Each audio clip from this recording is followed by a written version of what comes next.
नमस्कार विद्यार्थियों, मैं अंशु शर्मा एक बार फिर अपने नए वीडियो के साथ।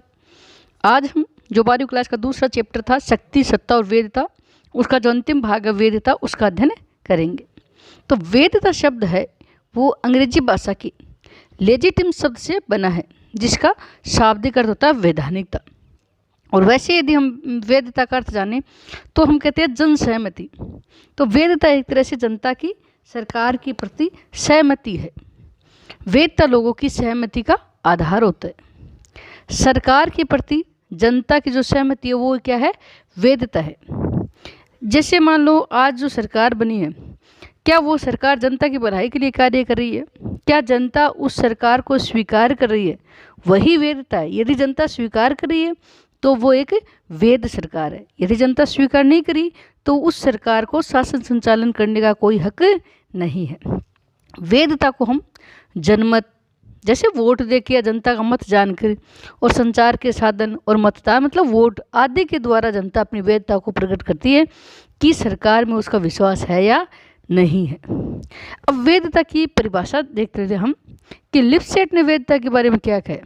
लिप्सेट कहता है कि वेदता का अभिप्राय व्यवस्था की उस योग्यता तथा क्षमता से है जिसके द्वारा यह विश्वास उत्पन्न किया जाता है कि जो राजनीतिक व्यवस्था है समाज के लिए सर्वाधिक उचित है। इस परिभाषा को हम ये जानते हैं कि जनता यदि ये विश्वास प्रकट कर दे कि हाँ वर्तमान व्यवस्था समाज के लिए उचित है, तो इसका मतलब वो सरकार वेद सरकार है। वेदता का विचारधारा से गहरा संबंध है। यदि सरकार की विचारधारा जनता से मेल खाती है तो वह सरकार वेद सरकार मानी जाती है। कैसे? मान लो वर्तमान समय में ये जो नरेंद्र मोदी की सरकार है, यदि इस सरकार से जनता के विचार मेल खा रहे हैं तो उसके हर निर्णय को हम स्वीकार करने के लिए तैयार हो जाते हैं, और हम ये मानते हैं कि ये सरकार अगर जनता की भलाई के लिए कार्य कर रही है तो वो एक वेद सरकार है। अब वेदता के प्रकार तो आपके सब्जेक्ट में ज़्यादा नहीं है। मैक्स वेबर ने वेदता के 3 प्रकार बताए हैं। परंपरागत वेदता, दूसरी कानूनी वेदता या वैधानिक वेदता, और तीसरी करिश्माई वेदता।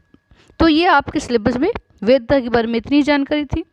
ये अपने आज 2 चैप्टर हो गए यूनिट फर्स्ट के। अब हम सेकंड यूनिट का एक चैप्टर है राजनीतिक समाजीकरण, उसका अध्ययन करेंगे। अभी तक हमने इस पार्ट में शक्ति, सत्ता और वेदता के बारे में पढ़ा है। जैसे शक्ति है तो शक्ति का अर्थ कैटलिन ने जैसे राजनीति विज्ञान को शक्ति का विज्ञान कहा, वो शक्ति के प्रकार। उसके बाद में सत्ता के पालन के आधार।